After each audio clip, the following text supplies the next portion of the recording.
Ratna dan Dodi pun dengan sangat perlahan menghampiri ibunya, ibunya terus saja menundukkan kepalanya. Setelah semakin dekat dengan sangat pelan sekali Dodi pun memanggil ibunya, begitu mendengar suara orang Bu Sekar pun langsung mengangkat kepalanya sambil menyeringai. Dodi dan Ratna pun ketakutan, mereka berlari sekencang-kencangnya, namun Bu Sekar pun terus mengejar sambil terus tertawa senang. Dodi pun terjatuh, Bu Sekar langsung meraih kaki Dodi, namun Ratna pun tak membiarkan adiknya dalam bahaya, dia meraih tangan Dodi dan menariknya, tarik-tarikan pun terjadi. Untungnya tidak lama kemudian Dani datang membantu, Dodi dan Ratna pun pergi menjauh, Dani mati-matian melawan ibunya dengan sekuat tenaga, demi keselamatan adik-adiknya, namun Bu Sekar bukan lagi manusia biasa. Andi pun terus dicekiknya, untungnya pada saat itu seseorang memukul Bu Sekar dari belakang, Bu Sekar pun pingsan dan langsung dibawa ke sebuah padepokan. Ternyata yang menolong tadi adalah Kiai Bagja, orang yang kata Biro dia bisa mengobati ibunya. Kiai Bagja pun memberitahukan, kalau sebenarnya yang ada di hadapan mereka bukan lagi ibu mereka, lalu mereka pun di masing-masing diberi air sedikit untuk diusapkan ke wajah mereka, supaya mereka bisa melihat, siapa sebenarnya yang sekarang ada dalam tubuh ibunya itu. Setelah membasuh muka, mereka pun membuka mata perlahan, dan mereka semua pun terkejut dan ketakutan karena mereka melihat sesosok makhluk menyeramkan itu jelmaan dari ibunya, namun secepatnya Kiai Bagja itu menetralkan penglihatan mereka kembali.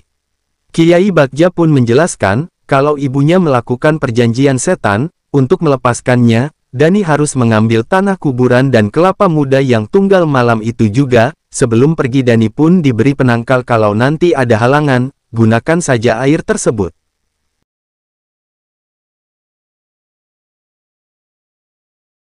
Setelah pamitan ke Pak Kiai dan menitipkan adik-adiknya, Dani pun langsung menuju ke tempat pemakaman Dukun Ambar yang setannya terus mengganggu ibunya.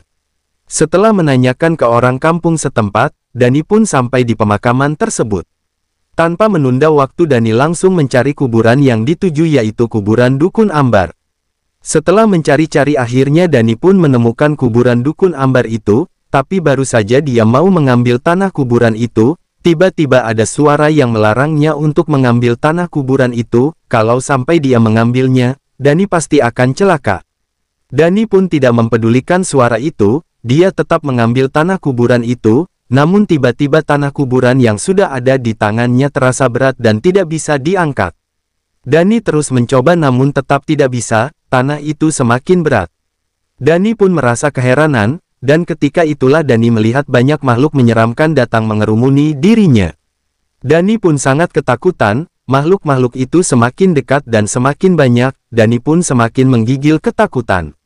Sementara di padepokan Dodi dan Ratna terus membacakan ayat suci Al-Quran, hingga bisa memberi sedikit kekuatan kepada Dodi, dan Dodi pun teringat dengan air pemberian Kiai Bagja yang dibawanya. Dani pun menuangkan air itu ke kuburan Dukun Ambar itu, anehnya semua makhluk menyeramkan yang tadi bergerombol mendadak hilang lenyap tak berbekas. Dani pun langsung mengambil tanah kuburan dan pergi.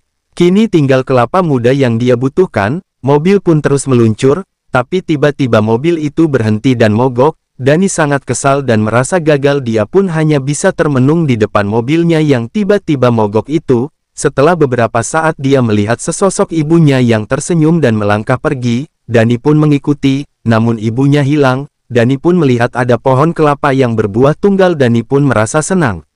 Sementara di padepokan, tiba-tiba Bu Sekar membuka matanya dan melotot, dia menyeringai dan tali di kakinya pun terlepas. Bu Sekar menggulingkan badannya sehingga Dodi dan Ratna terlihat ketakutan.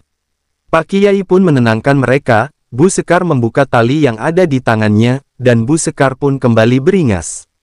Kiai Bagja meladeni Bu Sekar dengan sangat tenang. Bu Sekar terus menyerang Kiai Bagja dengan berbagai cara, hingga Kiai Bagja pun terpental dan jatuh.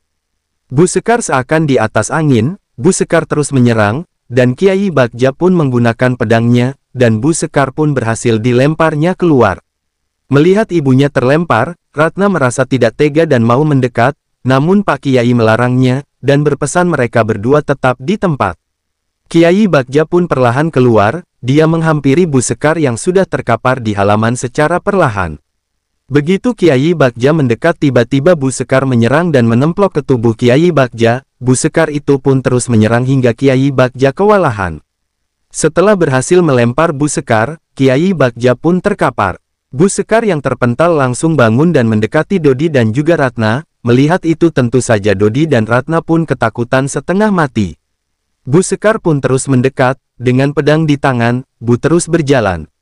Ratna dan Dodi sudah pasrah, Ratna sudah tidak tahu lagi harus berbuat apa, ketika Bu Sekar hampir saja menebaskan pedangnya, Dodi pun memanggil ibunya sambil menangis dan mengatakan, kalau dia sangat menyayangi ibunya, dia sangat merindukan ibunya. Bu Sekar pun berhenti, dia terlihat lunglai dan terdiam. Dengan suara bergetar Dodi terus mengungkapkan apa yang ada dalam hatinya, dia pun mengatakan kalau dia yakin ibunya sangat menyayangi Dani Ratna dan juga dirinya. Dodi pun membelai rambut ibunya pelan-pelan.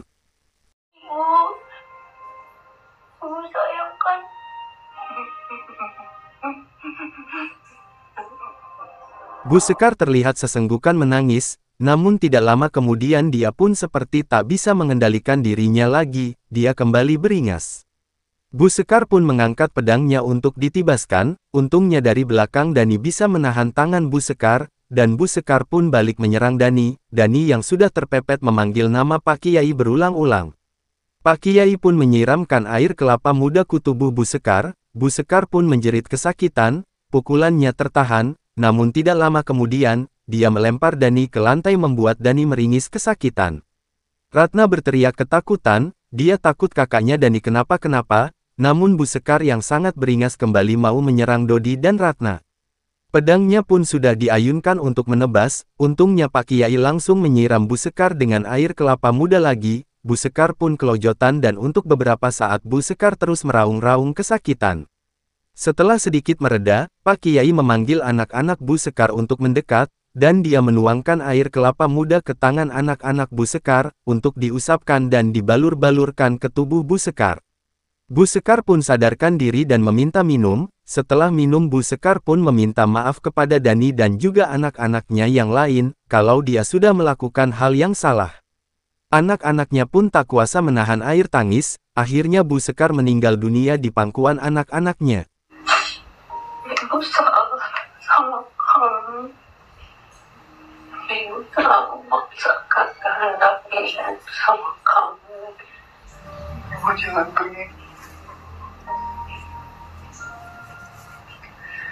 Dani masih butuh ibu. Tuntun ibu kalian untuk baca syahadat. Kasih.